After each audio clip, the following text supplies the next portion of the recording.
Hi guys. So ಇದರಲ್ಲಿ fund flow ಸ್ಟೇಟ್ಮೆಂಟಲ್ಲಿ ನಿಮಗೆ 3 ಸ್ಟೇಟ್ಮೆಂಟ್ಸ್ ಪ್ರಿಪೇರ್ ಮಾಡಬೇಕಾಗುತ್ತೆ.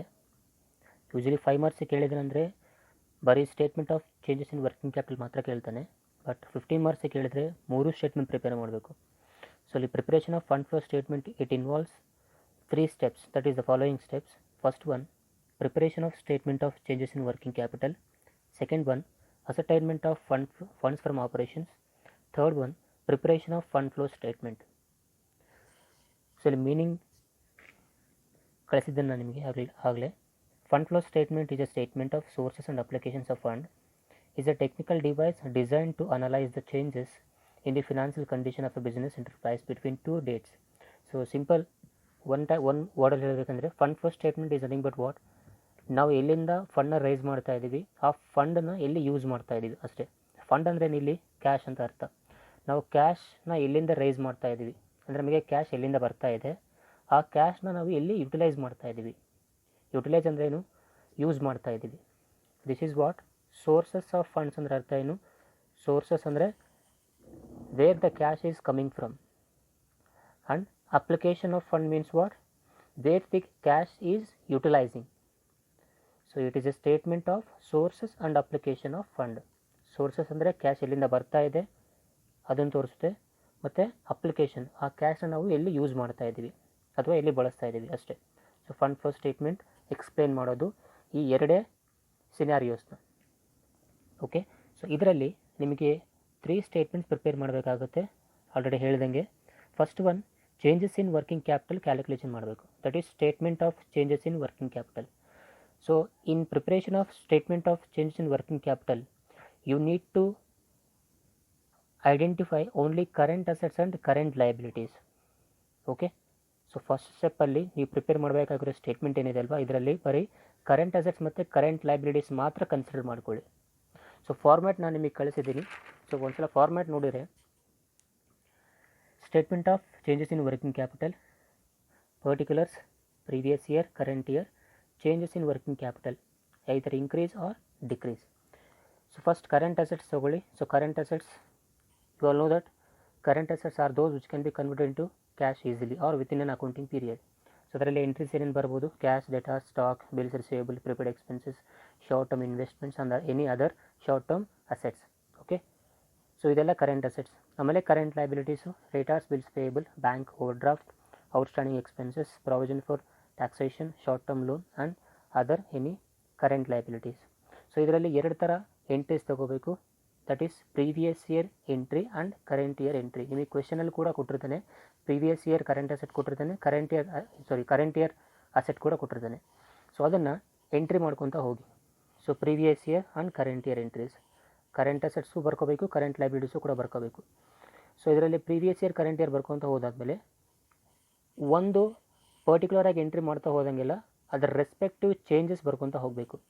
ಫಾರ್ ಎಕ್ಸಾಂಪಲ್ ಯಾವ ಥರ ಅಂದರೆ, ಪ್ರೀವಿಯಸ್ ಇಯರ್ ಕ್ಯಾಶು ಒಂದು 8,000 ಇರುತ್ತೆ ಅಂದ್ಕೊಳ್ಳೋಣ, ಕೊಟ್ಟಿರ್ತಾನೆ ಕ್ವೆಶನಲ್ಲಿ. ಆಮೇಲೆ ಕರೆಂಟ್ ಇಯರ್ ಕ್ಯಾಶು 10,000 ಇರುತ್ತೆ. ಓಕೆ, ಸೊ ಇದಕ್ಕೆ ಚೇಂಜಸ್ ಇನ್ ವರ್ಕಿಂಗ್ ಕ್ಯಾಪಿಟಲ್ ಬರ್ಕೊತ ಹೋಗಬೇಕು.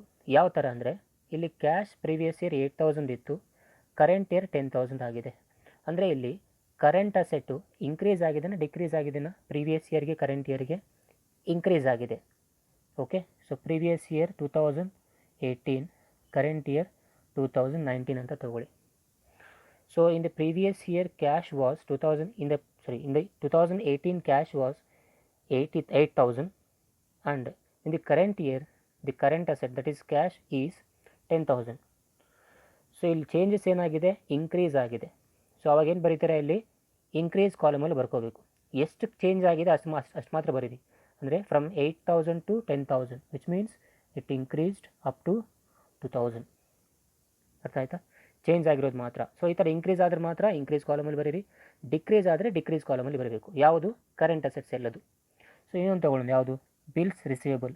ಇದು 8,000 same, bills receivable 8,000 previous year, current year 4,000 ಆಗಿದೆ ಅಂದ್ಕೊಳ್ಳಿ. ಸೊ ಅವಾಗೇನಾಯ್ತು, ಇಲ್ಲಿ bills receivable changed for the current year and previous year. ಎಷ್ಟು ಚೇಂಜ್ ಆಗಿದೆ, previous year 8,000, current year 4,000. So ಇಲ್ಲೇನಾಗ್ತಾ ಇದೆ, ಡಿಕ್ರೀಸ್ ಆಗ್ತಾ ಇದೆ. ಸೊ ಇಲ್ಲಿ ಬರೀತೀರಾ ಅದನ್ನು ಡಿಕ್ರೀಸ್ ಕಾಲಮಲ್ಲಿ ಬರೀಬೇಕು. ಎಷ್ಟು ಡಿಕ್ರೀಸ್ ಆಗ್ತಾ ಇದೆ? 4000. So these are the entries. ಅರ್ಥ ಆಯ್ತಾ?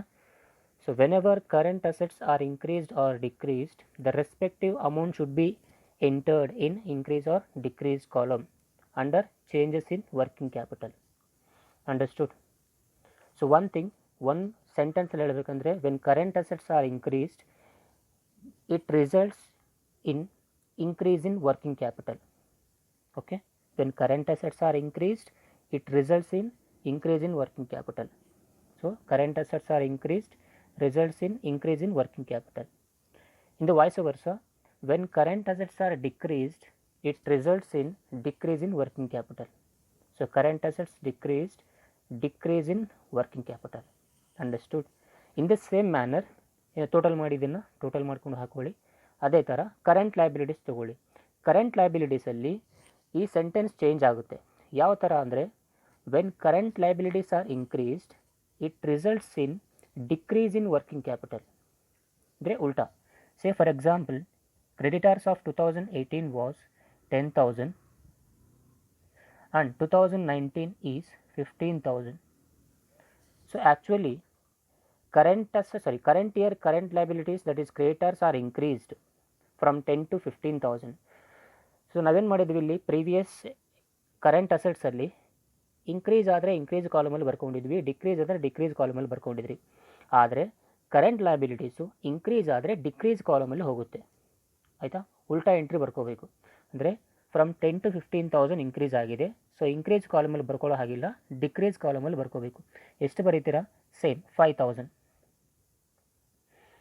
ವೈ? ಬಿಕಾಸ್ ಕರೆಂಟ್ ಲಯಬಿಲಿಟೀಸ್ ಜಾಸ್ತಿ ಆಯಿತು ಅಂದರೆ ವರ್ಕಿಂಗ್ ಕ್ಯಾಪಿಟಲ್ ಕಡಿಮೆ ಆಗುತ್ತೆ ಬಿಸ್ನೆಸ್ಸಲ್ಲಿ. ಅಂದರೆ ನಮಗೆ ಪೇಮೆಂಟ್ ಕೊಡಬೇಕಾಗೋದು ಜಾಸ್ತಿ ಆಗ್ತಾ ಹೋಗ್ತಾ ಇದೆ. ಅರ್ಥ ಆಯ್ತಾ? ಇನ್ಕ್ರೀಸ್ ಆಗ್ತಾ ಇದೆ ಅಂತಂದ್ರೆ ಅರ್ಥ ಏನು? Working capital will be decreased. Understood? Current liabilities increase ಆದರೆ ವರ್ಕಿಂಗ್ ಕ್ಯಾಪಿಟಲ್ ಡಿಕ್ರೀಸ್ ಆಗುತ್ತೆ. ಕರೆಂಟ್ ಅಸೆಟ್ಸ್ ಇನ್ಕ್ರೀಸ್ ಆದರೆ ವರ್ಕಿಂಗ್ ಕ್ಯಾಪಿಟಲ್ ಇನ್ಕ್ರೀಸ್. ಇಲ್ಲಿ ಪ್ರಪೋರ್ಷನ್ ಏನಿದೆ ಪಾಸಿಟಿವ್ ಆಗಿರುತ್ತೆ. ಅಂದರೆ ಇನ್ಕ್ರೀಸ್ ಆದರೆ ಇನ್ಕ್ರೀಸ್, ಡಿಕ್ರೀಸ್ ಆದರೆ ಡಿಕ್ರೀಸ್. ಬಟ್ ಕರೆಂಟ್ ಲಯಬಿಲಿಟೀಸಲ್ಲಿ ಪ್ರಪೋರ್ಷನ್ ಅಪೋಸಿಟ್ ಆಗಿರುತ್ತೆ. ಇನ್ಕ್ರೀಸ್ ಆದರೆ ಡಿಕ್ರೀಸ್ ಕಾಲಮಲ್ಲಿ ಬರ್ಕೊಳ್ಳಿ, ಡಿಕ್ರೀಸ್ ಆದರೆ ಇನ್ಕ್ರೀಸ್ ಕಾಲಮಲ್ಲಿ ಬರ್ಕೋಬೇಕು ಕರೆಂಟ್ ಲಯಬಿಲಿಟೀಸ್ನ. Next, so current liabilities total ಮಾಡ್ಕೊಳ್ಳಿ. Then at last total 1 minus total 2, that is 1 minus 2. Current assets minus current liabilities ಮಾಡಿಕೊಂಡ್ರೆ ವರ್ಕಿಂಗ್ ಕ್ಯಾಪಿಟಲ್ ಬರುತ್ತೆ. ಅದಾದಮೇಲೆ ಈ ಕಡೆ ಟೋಟಲ್ ಮಾಡ್ಕೊಳ್ಳಿ. ಇನ್ಕ್ರೀಸ್ ಮತ್ತು ಡಿಕ್ರೀಸ್ ಕಾಲಮು ಯಾವುದು ಜಾಸ್ತಿ ಬರುತ್ತೋ ಚೆಕ್ ಮಾಡ್ಕೊಳ್ಳಿ. ಐದರ್ ಇನ್ಕ್ರೀಸ್ ಕಾಲಮ್ ಜಾಸ್ತಿ ಬಂದರೆ ಬ್ಯಾಲೆನ್ಸಿಂಗ್ ಫಿಗರ್ ಡಿಕ್ರೀಸ್ ಕಾಲಮಲ್ಲಿ ಹೋಗುತ್ತೆ. That shows increase in working capital.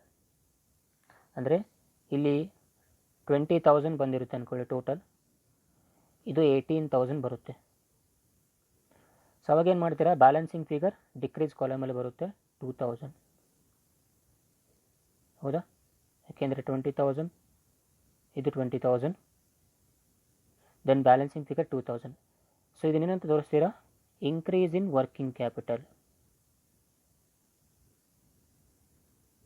This is increase in working capital.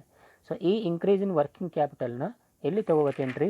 Last ಸ್ಟೇಟ್ಮೆಂಟಲ್ಲಿ, ಮೂರನೇ ಸ್ಟೇಟ್ಮೆಂಟ್ ನಾನು ಬರ್ಸಿದ್ನಲ್ವ ಅಲ್ಲಿ ತೊಗೋಬೇಕು, credit side, increase in working capital. ಅರ್ಥ ಆಯ್ತಾ? ಇನ್ ಕೇಸ್ ಅಪೋಸಿಟ್ ಎಂಟ್ರಿ ಬಂತು ಅಂದರೆ ಡಿಕ್ರೀಸ್ ಇನ್ ವರ್ಕಿಂಗ್ ಕ್ಯಾಪಿಟಲ್ ಆಗುತ್ತೆ, ಅದನ್ನು ಡೆಬಿಟ್ ಸೈಡ್ ತೊಗೋಬೇಕು. So this is all about statement of changes in working capital. So ಏನೋ ಡೌಟ್ ಇತ್ತು ಅಂದರೆ ವಿಡಿಯೋ ಪಾಸ್ ಮಾಡಿ ಕೇಳಿ. ಇನ್ನೂ ಅರ್ಥ ಆಗಲಿಲ್ಲ ಅಂತಂದರೆ ವಾಟ್ಸಪ್ಪಲ್ಲಿ ಕ್ವಶನ್ ಕಳಿಸಿ ಆನ್ಸರ್ ಮಾಡ್ತೀನಿ ನಾನು. Okay, thank you.